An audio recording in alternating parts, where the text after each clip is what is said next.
Sonnez, gai carillons, venez dans la campagne verte. Dites aux papillons qu'au village, c'est la fête. Sonnez et gai carillons, qu'en tout lieu, musique et son emplissent les cieux. Sonnez et gai carillons, en ce jour magique, la légendaire gruyère, celle des contes et des légendes, s'éveille en un autre temps. Par tous les saints, Chalamala, bouffon, pitre, farceur, pourquoi me tires-tu de mon sommeil avec tes calembres d'aine? Aujourd'hui, la querelle avec nos voisins fribourgeois et bernois est enterrée par la signature d'un traité en la bonne ville de Bulle. Après la souffrance et la mort viennent la joie et la gaieté aussi, avec l'aimable permission de votre seigneurie et sous le regard bienveillant de notre révérend prieur. J'invite la musique et la danse et les chants et les rires à envahir notre beau comté et à faire vibrer toute la contrée de la magie d'autrefois. Par ma foi, Chalamala, voilà une bien heureuse idée. Que ta joyeuse troupe m'accompagne alors que je m'en vais à Bulle pour saluer les délégués de nos voisins et futurs alliés. Monseigneur, vous n'y pensez pas. Quel navrant spectacle pour nos nobles hôtes et pour Monseigneur l'évêque, parrain de ce traité, que de voir arriver pareil troupeau, beuglant des chansons et dansant comme des fous. Oh, allons, révérend père, laissez donc la joie s'exprimer librement. Il existe un temps pour tout. Celui de la guerre est terminé, alors place aux danses et aux réjouissances. Joignez-vous à moi! Oh. À nous! Et partons ensemble pour Bulle, afin de signer ce traité et ramener la paix en nos contrées. Que ce cortège résonne de chants et de rires.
Alors, écrire la marche de Chalamala, c'était à la fois simple et à la fois compliqué parce qu'on souhaitait, selon le souhait aussi du comité d'organisation, on souhaitait quelque chose qui parle aux gruyériens, mais pas seulement aux gruyériens, ce qui est aussi un moyen pour tous ceux qui ne sont pas de la gruyère de découvrir de manière ludique, de manière un peu différente, les contes, les légendes, et puis sortir simplement des entre guillemets, chemins tout tracés, comme par exemple le conte Michel et la Belle Luce. Alors on a réfléchi comment ancrer ça aussi dans le cadre de la fête du 1er août, puis là en faisant des recherches, recherches, on est tombé sur cette date, 1352, qui est l'endroit où, ce moment dans le temps, où le comte Pierre IV a signé un traité d'alliance avec ses voisins fribourgeois et bernois, puisque ici, Gruyère, à cette époque-là, ce n'est pas Fribourg, ce n'est pas la Suisse, c'est un comté indépendant. Du coup, c'était passionnant de se plonger dans cette histoire, dans ce moment en fait où Gruyère devient entre guillemets une voisine, une alliée, une amie, puis on commence à voir poindre en fait la future confédération, les futurs cantons. C'est passionnant d'entrer dans cette histoire-là, puis d'y mêler aussi la légende, le conte, la magie en fait de Gruyère avec Shalamala, avec ses bouffons, avec cette bonne humeur, avec cette verve. Et du coup, on a choisi de prendre ça, j'ai choisi de prendre ça, en fait, de le mélanger, de prendre un peu de cette histoire, de cette grande histoire, de la mélanger avec de la petite histoire, avec plein de personnages qu'on aurait pu rencontrer à Gruyère à l'époque, et puis de rajouter dessus Shalamala, ses contes et ses légendes pour que toutes les Gruyères finalement puissent vivre et exister et être ressuscitées le temps d'une journée au cours de cette marche.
Ah, pour vous le paquet, petite danse de plus.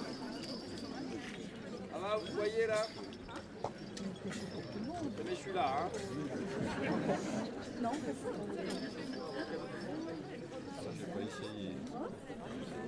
C'est chaud.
Quel est le nom de ce village?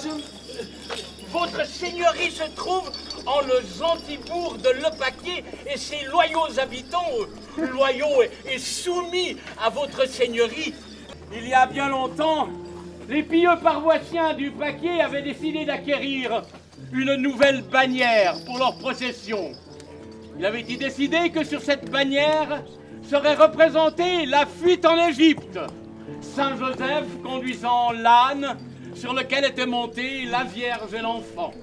Un artiste a été engagé et il s'est mis au travail sous le porche de l'église. Ainsi, tout le monde pouvait suivre les avances du travail. Le peintre a commencé par y faire figurer un âne magnifique, avec sa belle robe lustrée, son regard très doux, ses longues oreilles au vent et ses petits sabots bien droits et bien cirés. Mais les paroissiens se sont aussi inquiétés de ce qu'allait leur coûter cette bannière. Quand ils ont appris tout l'argent qui avait été dépensé pour peindre seulement l'âne, ils ont demandé à l'artiste de la finir avec des pigments un peu moins onéreux, ce qu'il a accepté. Mais hélas, hélas, 3 fois hélas, le jour de la procession inaugurale, un déluge s'abattait sur la gruyère et le pauvre porte-bannière a vu toutes les couleurs bon marché lui couler sur la tête, sur le visage et sur les habits, si bien que la procession terminée, lorsqu'il est rentré à l'église, sur la bannière, il ne restait plus que l'âne.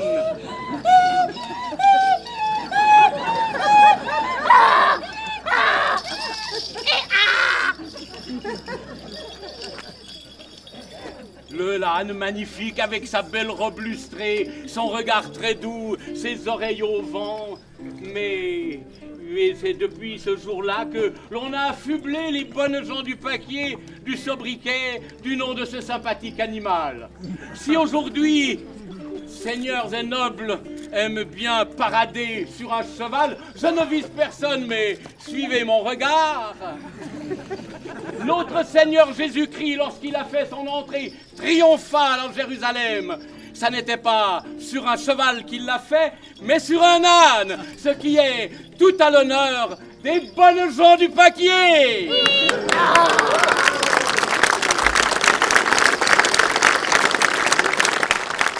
Monsignor, Dieu fait béni pour vous faire chose.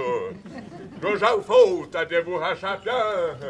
Ou nous j'ai dit, à bien qu'on de nous tercotons. Que me veut ce drôle? Il demande votre arbitrage, votre seigneurie. Ah, Dieu, que les gueux sont difficiles à supporter avec leurs demandes incessantes. Il semblerait, mon seigneur, que notre révérend veuille taxer les paysans qui vont conduire leurs cochons dans la forêt pour manger les glands, établir en quelque sorte un droit de glander. Une vraie histoire de cochon. Auri sacra fames, encore cette navrante querelle. Mais ne peuvent-ils comprendre que payer au prieuré le droit de glander, c'est pouvoir glander sous la protection de notre Seigneur Tout-Puissant?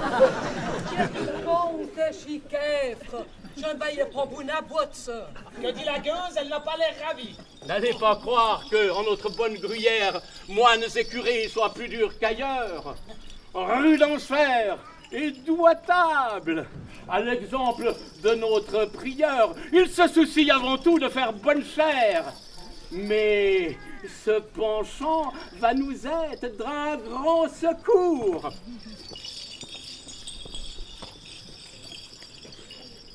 Bonum vinum leatificat corominis, comme dit l'ecclésiaste. Mon révérend, vous laisserons-nous à vos affaires pendant que nous mettons en pratique les saintes écritures? Ah, mais point n'est besoin d'en venir à pareille extrémité. Et je faillirais à tous mes devoirs de pasteur si je vous abandonnais dans l'observance de la Sainte Bible.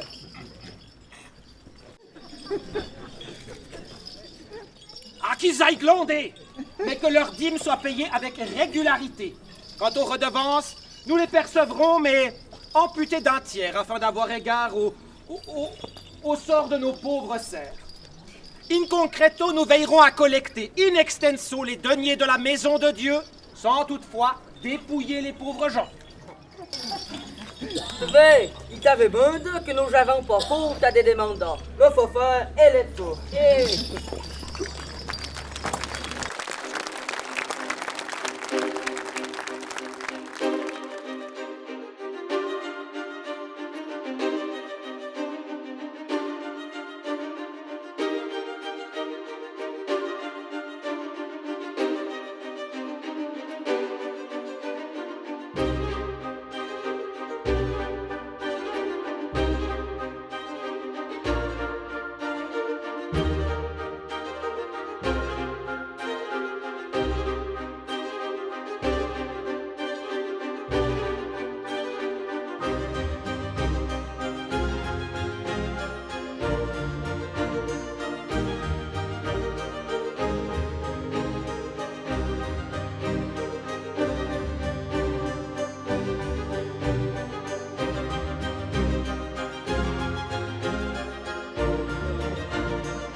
Monseigneur, c'est un réel honneur de vous accueillir ici à Bulle, dans ces vénérables murs, où, ma foi, vos visites se font quelque peu rares ces temps-ci.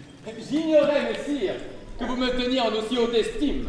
J'avais cru comprendre que Monseigneur l'évêque et sa cour n'avaient que méfiance pour Gruyère. Ne nous échauffons point avec de vieilles querelles. Le temps est à la paix et à la réconciliation. C'est un honneur pour moi de vous présenter, Monseigneur, Son Excellence Henri de Quibourg, ambassadeur de Fribourg, accompagné par son secrétaire Louis du Borja. C'est un véritable plaisir que d'être reçu par un aussi illustre seigneur. La cité vous salue par ma voix. Au siècle de méfiance et de conflit succèdent des temps de réconciliation, de respect et d'amitié. Bulle et Gruyère, autrefois rivales, deviennent voisines et amies. Les nobles cités de Fribourg et Berne, si souvent regardées de l'autre côté du champ de bataille, deviennent des sœurs et des alliés. À nouveau, je souhaite à vos seigneuries la cordiale bienvenue dans cette belle ville de Bulle et vous transmets la bénédiction de son Excellence l'évêque pour ce traité que vous vous apprêtez à signer en toute bonne foi. Enterrons les vieilles disputes et réjouissons-nous de la paix qui, elle, nous tend les bras.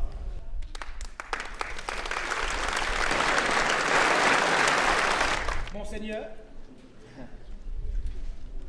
Mes seigneurs, je suis fort aise de vous rencontrer et de pouvoir, par cet heureux traité, instaurer la paix dans nos contrées. Les bourgeois et citoyens de Fribourg et Berne vous savent gré de votre sagesse et de votre magnanimité, Monseigneur. Puisse ce traité faire tarir les flots de sang et faire régner la concorde et la paix. ainsi, sous le regard de Dieu Tout-Puissant, dont vous tenez honneur, dignité, puissance et souveraineté, jurez-vous solennellement de vous tenir loyalement aux engagements de ce traité que vous allez signer? Au nom de Fribourg et Berne, je le jure. Avant de jurer, je souhaiterais éclaircir quelques points. Nous y voilà. Un traité, c'est un peu comme un contrat d'assurance maladie. En principe, tout est réglé et c'est au moment clé que quelque chose ne va pas. Monseigneur, est-ce vraiment le moment de renégocier le traité? Il est conclu de facto s'il ne l'est de jure. Et quand le latin s'en mêle? Il s'agit d'une question d'importance. Si nous pouvons vous donner satisfaction de quelque façon qu'il soit, nous entendrons avec plaisir votre requête. Nous sommes voisins et presque alliés. Soyez sûrs de pouvoir parler en toute liberté. Je m'inquiète simplement de la menace que peut représenter la bonne ville de Bulle pour la sécurité de mes États. Monseigneur, je puis vous assurer que jamais son Excellence l'évêque n'en viendrait à menacer la sécurité de votre État. Comment faire confiance à un homme, fût-il évêque, qui a fait édifier une tour si haute, si grande, si énorme, si annelée, que je la vois de partout à mon côté? Ah, les questions de taille sont de taille. Mon ami. Oh, mon ami. Cessez donc vos atermoiements et signez! Monseigneur, devant Dieu, devant les hommes, allez-vous en toute bonne foi signer ce traité? Compte tenu de vos paroles, révérend père, et des vôtres, Monseigneur, j'accepte de signer. Heureux les simples d'esprit. Je ne dirai qu'une chose, révérend. Ce traité ne nous apportera rien de bon. Un jour, l'ours de Berne cuira la grue dans le chaudron de Fribourg. Ouais. Monseigneur, et en l'honneur de ce traité, c'est avec joie que je puis vous assurer que son Excellence m'a donné l'autorisation de vous accorder à tous en ce jour de fête une indulgence plénière pour tous les nombreux péchés qui n'ont pas manqué d'être commis ou seront encore commis ce soir. Et pour tout cela, son Excellence l'évêque est prêt à jeter un œil miséricordieux et bienveillant. Vous êtes tous pardonnés.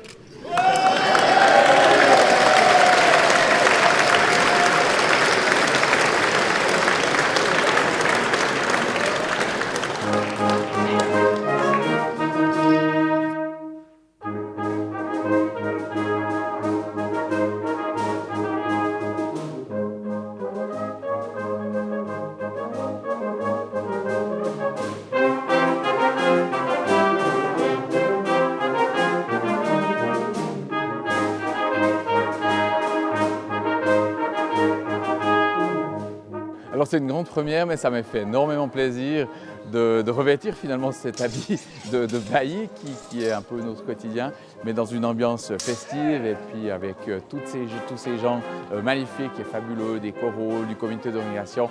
Ça m'a fait plaisir d'apporter ma modeste pierre à l'édifice, en tout cas pour faire de cet accueil à Bulle un souvenir mémorable.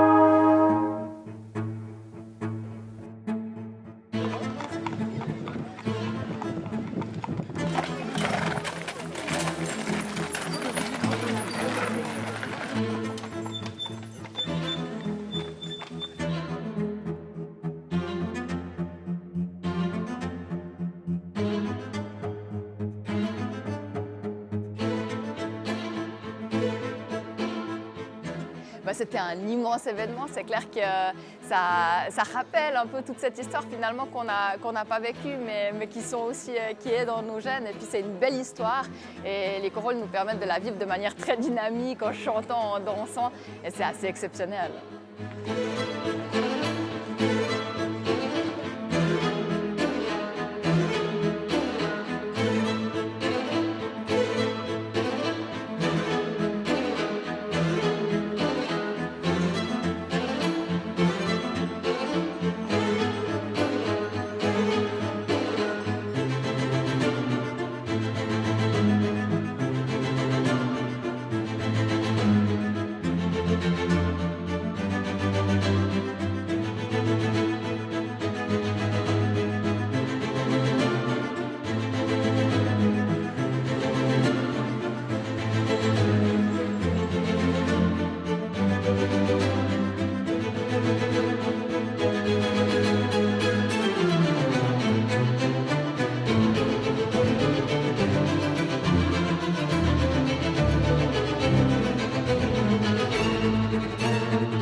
On est content quand les gens sont contents, quoi.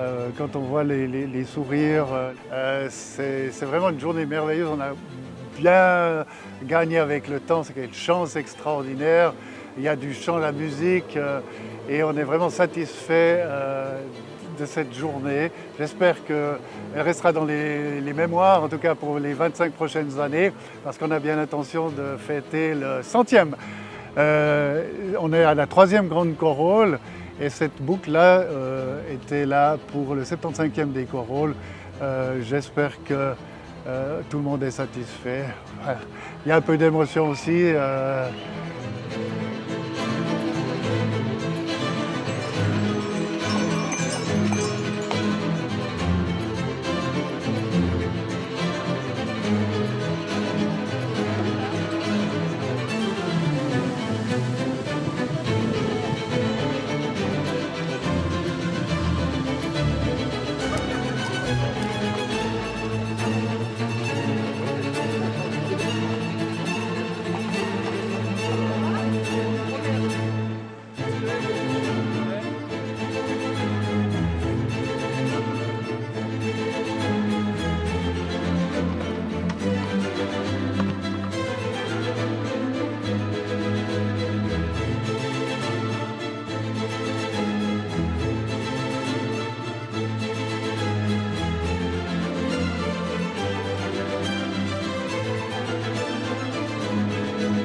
Le comte et la comtesse de Gruyère, Monseigneur, Avec grand plaisir que nous vous souhaitons un étendard de gruyère. Merci à vous. Soyez le bienvenu, monseigneur, dans mon humble demeure, en ce jour de fête pour nous tous. Madame, permettez-moi de vous présenter Henri de Ptibourg, ambassadeur de Fribourg, et son secrétaire, Louis du Borja. Excellence, je me fais une joie de vous recevoir ici. Et tout l'honneur est pour moi, madame. C'est un honneur de vous rencontrer, dame Madeleine. Veuillez pardonner la froideur de mon époux, Madeleine. Il semble bien préoccupé. Pourtant, la paix ne vient-elle pas d'être signée? Il s'inquiète pour l'avenir du comté. Il ne le dira pas, mais il se sent de plus en plus aux abois. Oh, Dieu veillera à la sauvegarde de chacun. Ne pourriez-vous pas nous conter quelques belles histoires d'amour? Voilà bien l'esprit des jeunes filles. Allons, Madeleine, chassez votre air sombre et profitons de ces trop rares moments de calme. Il était une fois un jeune comte de Gruyère. Il est triste, chagriné, inconsolable. Il faut dire que sa très chère épouse vient de passer de vie à trépas. Or, un matin qu'il quitte son château du côté du couchant au pied des montagnes, il arrive dans le petit hameau des Albergeux. Il y a là quelques maisons, une auberge, à côté de l'auberge un grand pré, et dans le pré un troupeau de moutons.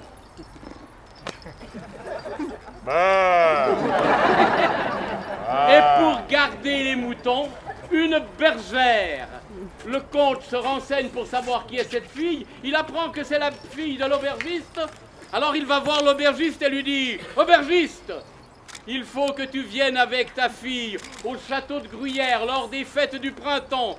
Il y a là l'élection de la plus belle fille de la Gruyère. Et qui c'est qui gagne le concours de la plus belle fille? La belle Luce, bien entendu. Le comte, tout amoureux, lui fait visiter son château. Il lui propose même d'avoir une chambre pour elle, tout en haut du donjon, une jolie chambre ronde. Pour une petite bergère, avoir une chambre au château, elle dit oui sans réfléchir. Mais bien vite, elle se rend compte qu'elle est plus prisonnière que tout le reste. Parce que ce que je vous ai pas dit, c'est que si le comte est fou amoureux de la belle Luce n'est pas du tout amoureuse du comte, pour la simple raison qu'elle a déjà un amoureux qui s'appelle Grégoire. Et le beau Grégoire s'ennuie de la belle Luce et la belle Luce du beau Grégoire. Un jour arrive au château de Gruyère une troupe de ménestrels. Les ménestrels s'emparent de la belle Luce et partent avec. Le comte n'a pas le temps de donner l'ordre de fermer les portes du château, ni même de la ville, que les voilà partis. Le comte, fâché, veut envoyer des soldats à leur trousse, mais là il se trouve des chevaliers pour dire: Monseigneur, on comprend que tu sois tombé amoureux de cette fille. C'est vrai qu'elle est belle comme le jour, mais ça n'est qu'une petite bergère. Un seigneur de Gruyère ne peut pas se marier avec une bergère. Tu veux te marier? Va voir dans les châteaux alentours. Tu trouveras bien une dame de noble famille qui ne demandera pas mieux de t'épouser.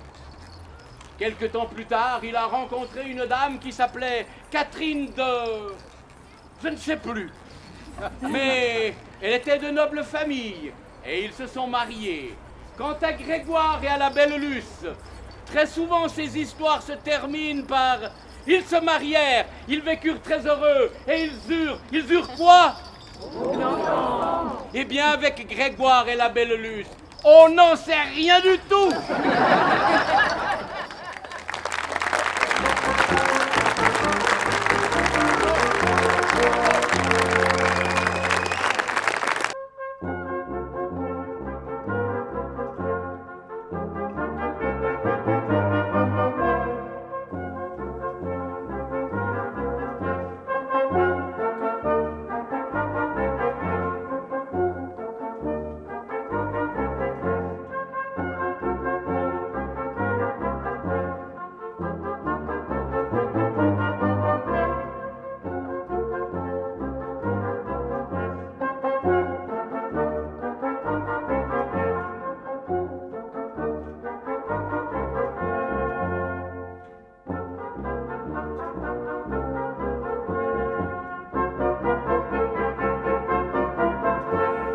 Ah ben, quel grand plaisir de partager cette fête avec tout plein d'amis, avec les chorales. Je connais beaucoup de monde dans le groupe. Et puis, il y a en même temps le côté fête nationale qui est fêté comme j'aime qu'il soit fêté. Et puis, ben voilà, c'est quand même un anniversaire important. Et puis, il y a ce personnage de Shalamala qui m'est très cher. J'ai travaillé pendant 18 ans comme animateur au château de Gruyère. Je parlais chaque fois de Shalamala. Tout d'un coup, d'endosser son costume, ben voilà, c'est aussi une belle aventure. J'avais déjà eu l'occasion de le porter en 1976, sauf erreur, à l'occasion du festival Grevire qui avait été joué dans l'ancien marché couvert de Bulle. Je ne pensais pas qu'à peu près 50 ans plus tard, j'allais le reporter, mais en tout cas, grand plaisir de réincarner ce sacré personnage.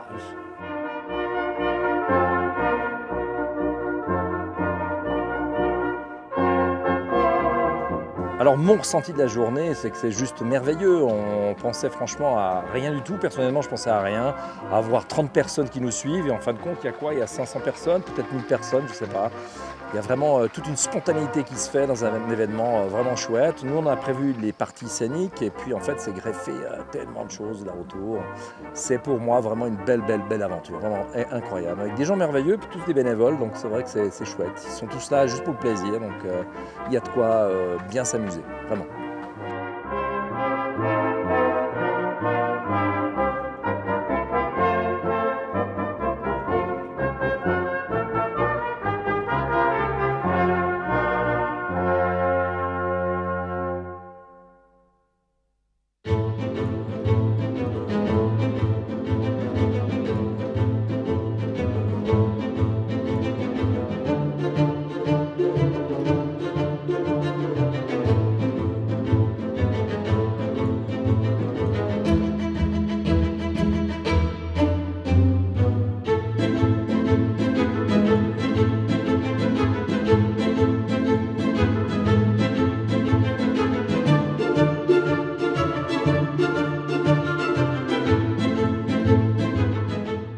Tout d'abord, je dirais que c'est un immense plaisir de participer à des journées comme celle-ci, parce que c'est des journées populaires, c'est des journées où on rencontre les gens ont plaisir de nous voir, on discute, on échange. C'est vraiment des journées qu'on peut dire sympathiques, de rencontres, des journées fraternelles. C'est le 1er août en plus, donc tous les éléments sont réunis pour que la fête soit belle.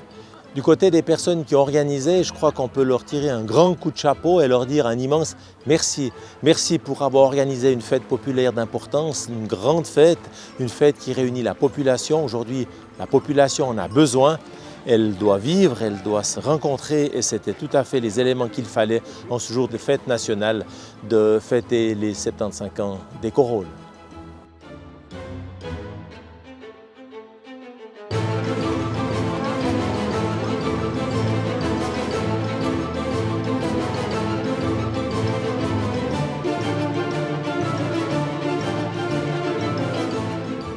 Alors cette journée, elle est magique, elle est magnifique, tout le monde a dit présent.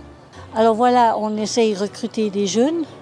Moi je suis de la vieille garde, il y a beaucoup de gens qui étaient déjà dans la première chorale, mais nous voulons continuer, donc il nous faut des jeunes danseurs, des jeunes danseuses, et c'est que du bonheur. C'est beaucoup d'amitié, c'est beaucoup de dons de soi, mais c'est donnant-donnant, et je crois qu'il n'y a rien de gratuit dans la vie. Alors si je peux inviter les jeunes à venir participer, à faire de la danse, à faire des rencontres, voilà, c'est tout ce que je peux demander aujourd'hui et je crois qu'on a fait notre mission.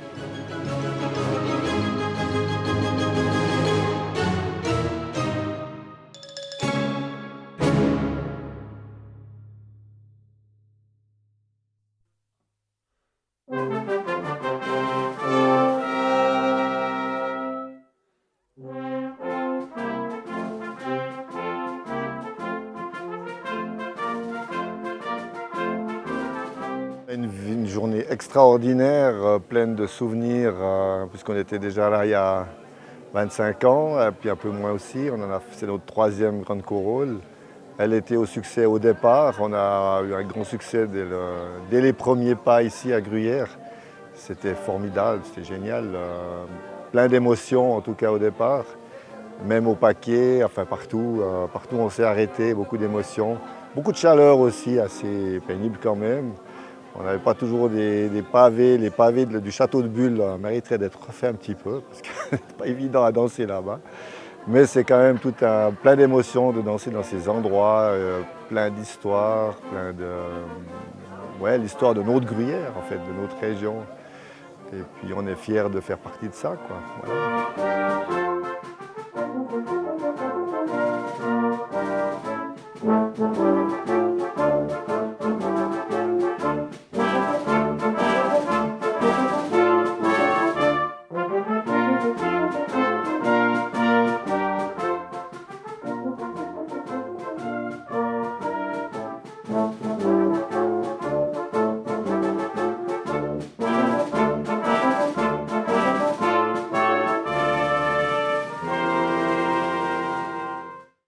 Bon et loyaux sujets de Gruyère, longtemps nous avons lutté pour garantir la grandeur et l'indépendance de nos belles terres. Aujourd'hui, moi, votre comte, qui vous est bien des fois mené sur le chemin de la bataille, est aujourd'hui signé bonne paix avec Fribourg et Berne. Mes chers frères, mes bien chères sœurs, mes bien chers enfants, aujourd'hui est un jour de fête, un jour de liesse bénie de notre Seigneur. Aujourd'hui, notre comté enterre ses querelles avec ses voisins et décide de vivre dans la paix et la concorde. Mais je crains qu'à laisser trop de licence à notre prieur, ces actions de grâce nous durent jusqu'à demain matin. Sans compter, monseigneur, que ces braves gens doivent mourir de soif. Est-ce leur soif ou la tienne qui te préoccupe, Oh, vilain Maud? la leur, voyons, la leur. Oh. Le mensonge est un vilain péché, messire Bouffon. Il faut bien avoir quelques vices pour communier avec les pêcheurs. Gare au blasphème, messire Bouffon. Mon château et mon bourg sont vôtres. Vous êtes mes invités pour la nuit. En votre honneur, danse et musique rythmeront la soirée. J'ordonne que tout Gruyère s'esbaudisse à loisir afin de célébrer cette heureuse journée et la nouvelle amitié avec Fribourg et Berne.